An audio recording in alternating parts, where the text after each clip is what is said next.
Time for a shootout!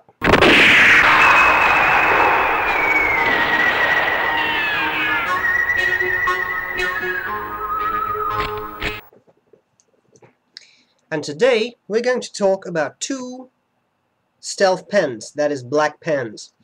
I did reviews of both of these, so if you want to see the pens in more detail, then I suggest you check those out. But for now, let's just do a very short rundown. Here we have the Pilot Vanishing Point in matte black. You actually push a button and the nib comes out. This is a rhodium-plated 18-karat gold nib.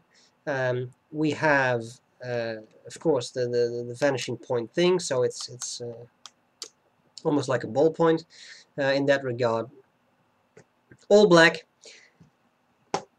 Monteverde Invincia Stylus. Not a vanishing point, just a regular fountain pen nib. All black. And the interesting feature about this pen is that it actually has a capacitive tip, so you can operate touch screens with this pen, which I think is kind of cool. The two pens have a matte black finish, which I like a lot. I think it's very cool. The two pens are roughly the same size when it comes to the actual writing bits. You know, this is, of course, you cannot uncap a capless pen, but you know, uncap it would be about this size. I think that's very comparable to the Monteverde, except that the Monteverde has a much bigger nib than the Pilot. When it comes to weight, I just have my letter scale here. Let's just put these to the test. Both are not inked up at this moment. The Pilot I have at about 30 grams, and the Monteverde is 40 grams, and that does indeed feel a bit heavier. But of course that has a cap, and the vanishing point does not. Okay, well, you know, we have talked about the size, we've talked about the blackness, which I think is cool. They both have clips. I don't think there's a whole lot more I can show you or tell you. I think it's a good idea if we just write a bit with the two of these pens. And that's all there's to it. So, I'll see you later. Bye-bye. Okay, two pens, Monteverde Invincia Stylus and the Pilot Vanishing Point. Now you know this with these shootouts, I like to show you the parts of the pen. So, Invincia, uncap it, take off the barrel, screw in converter, nice touch, that way you won't accidentally pull it out. This is the type of converter I love, because you can disassemble it, which is very easy for cleaning. Barrel, piston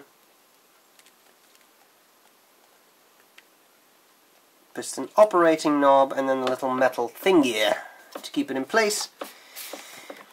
Section, it's difficult to show you because it's all black, but you got the nib and the feed, you have the section, you hold it like this. You unscrew the section if you think that is necessary. I was unable to remove the nib and the feed from the nib collar, but the question is whether it really matters. For cleaning purposes, I think this will get you quite a long way.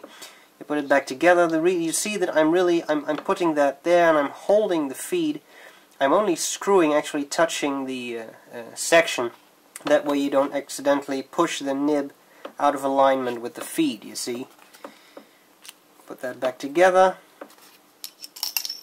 You know, now that it's open anyway, might as well draw up some ink. Gonna do a writing sample, right? Not gonna fill it all the way, just need enough for a sample. No leakage, so nib and feed are set correctly again. Put that back together. Get rid of open bottle of ink. Pilot Vanishing Point. Well, what do we have with the vanishing point? Well, you can take that apart. Now, what I really recommend you to do, if you want to take this apart, is make sure the nib is not out. That may sound like a no-brainer, but if it is out, you open this up. You see that? That's what happens, because it's spring-loaded. So always make sure you push the button. You can pull the whole nib and feed unit out. Now this is a very interesting unit. It contains everything. You have the nib, the feed, well, it's not really a collar, it's like a a unit, I would call it, a mechanism of some kind. You have the converter. Now, I had this exact same converter with my Namiki Falcon. I think this is the Con 50. I was able to take it apart with the Namiki, but I cannot do it with this one. I cannot do it with another one I recently got. I'm not sure whether they are now gluing this stuff together. I don't really like that. I like it when you can take a converter apart, you know, add some silicone grease when it's not that smooth, but, you know, whatever. You can do that with a Q-tip in here, and it has a pretty wide opening, so cleaning this is not that difficult anyway. Okay, when you put that back together, I wouldn't really recommend taking the nib off, but if you absolutely feel the necessity to do that, the simplest trick is to take a bit of Scotch tape, which is what I'm trying to grab right now. You put that on the nib, make sure it's on there tightly, and then, I just stabbed myself with a bloody feed. That's why I shouldn't do this. Anyway, so there you got the feed, the nib. I'll just degrease that a little bit. Then you can put it back on there the right way. Sorry, this is the right way. It's an 18 karat gold nib. I don't see any point in taking it off. Make sure you push it all the way back on there. I mean, cleaning is not that difficult with this pen anyway, so I personally wouldn't do that. But, you know, if you want to, then the Scotch tape trick will work. Did I draw up, in fact, any ink? Let's just do that again.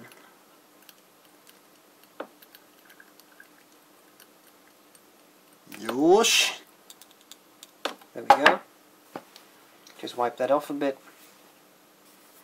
Putting that back into the pen. I mean, this is all you can disassemble. You cannot take the clip off. I was unable to unscrew this end, etc. So, when you put the nib back in, of course, you're going to be careful. You see this little button fits in place there, so there's no accidental misaligning of the feed or the nib, etc. Put that, take that part, put it back together. You see now this thing sticks out, so make sure it's pressed. Okay, time for a writing sample. Just do a quick check to see whether they both write. Okay, so writing with these pens we have here the Monteverde. Oops, sorry.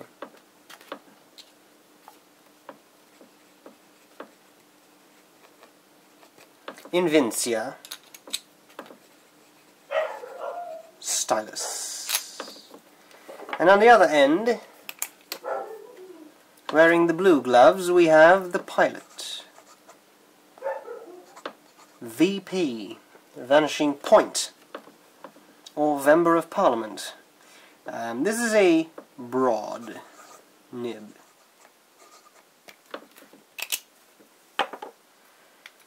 This is a 1.1 millimeter stub nib.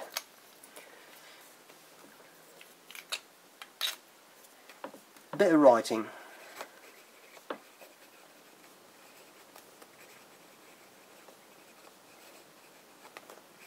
The quick brown fox had a brain surgery.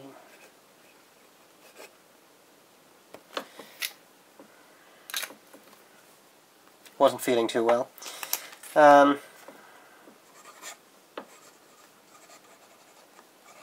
Yeah, that's that soft squeaky sound. That's actually a good sign. The nib sings. It's not scratchy at all.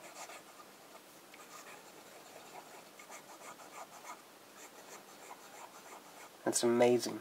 Really, really nice. Wetness.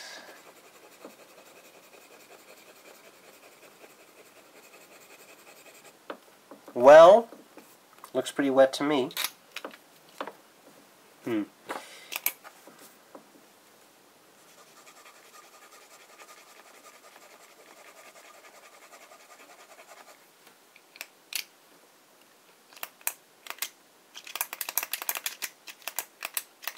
Am I annoying you? I wait a bit, it's still wet. So the two of these nibs are actually pretty nice and pretty wet, and I like that. Now what about flex?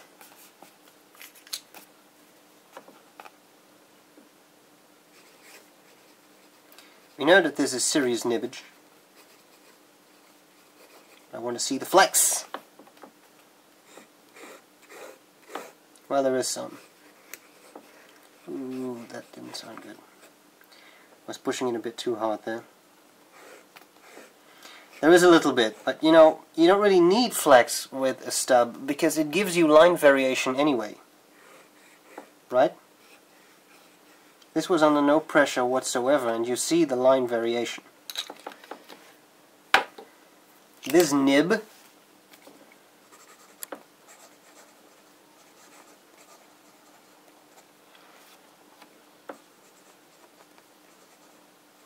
très sérieux.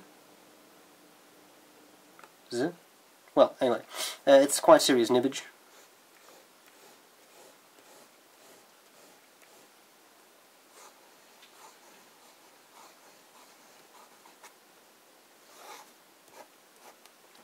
Line variation. Pretty cool. Pretty cool. So, well, I mean, there you have it. A shootout between the two stealthy black pens. I hope this was somewhat useful. Any questions?